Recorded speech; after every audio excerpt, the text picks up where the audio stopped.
welcome back to Real Estate Simplified. One of the biggest questions, or one of the most common questions we get from people acquiring multiple properties is, when should I incorporate, or should I incorporate at all? Lori, what should people be thinking of when they're asking themselves that question?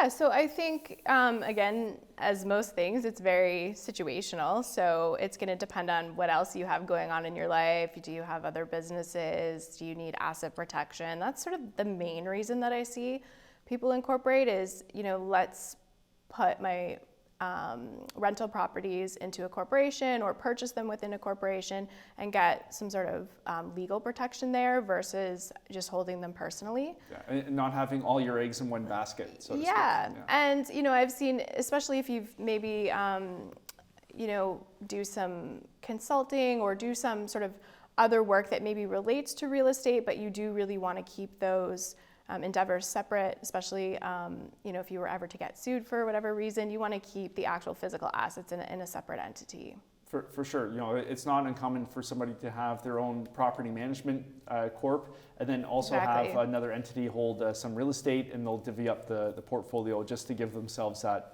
added level of protection. But Sami, as it relates to financing, when an individual goes to a lender, it's a little bit different than when a corporation's trying to get a mortgage. How do the two differ? Yeah, I would say that many times we see people who are incorporating to, let's say, get a mortgage. It doesn't actually make it any easier in any way.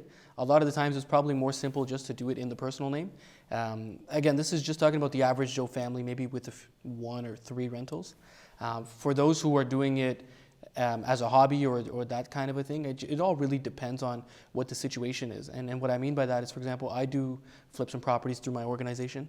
And because we don't take in all of the profits personally, or because we do need some money and we got to keep some money invested back in the corporation, I think those are great ways to do it. When you are going to be doing some financing through a corporation, many times you still do need that personal guarantee. So the lender will be still looking at your personal situation when they're determining whether you're a suitable client or not. I think also that many times people who have successful corporations that are not drawing the income, but they may want to open a holding corporation or whatever the case is. I think one of the few advantages that I've seen is that people can pass along the legacy between the children and the kids, the parents and the kids often, and they maybe think that that's a more suitable strategy. I would say if you are going to be buying a property through a corporation, I would say consult with your accountant first on whether that's a good idea. On the financing side, I don't think it makes it any simpler, but I don't think it actually provides too many disadvantages or advantages. Yeah, and when we're looking to go into that a little bit more, what sort of options does an incorporated investor have when they're seeking financing? Are there some lenders that are better suited to an incorporated investor?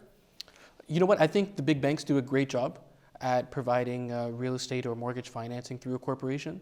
I would think that there's no real difference in terms of the amount of options that are available. I do find that every situation is so unique, as we mentioned several times, but there is a lender out there for your specific situation. I think knowing in a transparent manner exactly which bucket you fill in is probably the most important, and then seeing whether there is an advantage or disadvantage to incorporate with your accountant would be the next step. Yeah, exactly. And the one thing you mentioned is, you can't really escape in most instances that personal guarantee of financing. Yeah. So a lot of people get into this thinking, oh, well, I'll just have my entity, qualify for the mortgage. I'll be okay in case something goes belly up. But most of the time, the lender wants your, John Hancock on the signature line.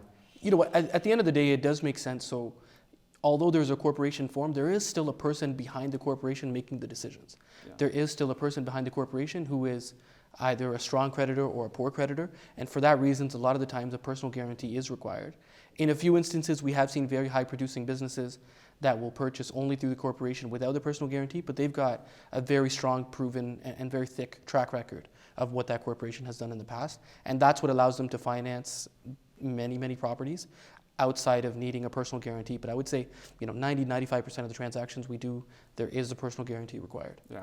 And Lori, if somebody is considering incorporating, should they be having that conversation with their accountant sooner rather than later? Absolutely. Once you get, rental property in a corporation, it's very difficult to get it out. You're going to trigger tax implications if it's not the right fit or not suitable for you.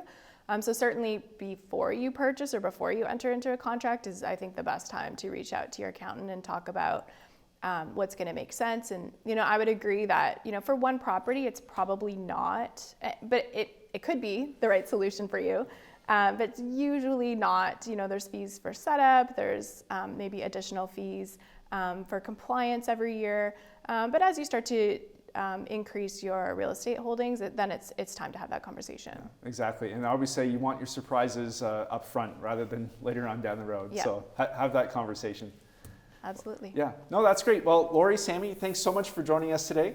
And thank you for joining us today on Real Estate Simplified. I'm Seth Ferguson. See you next time.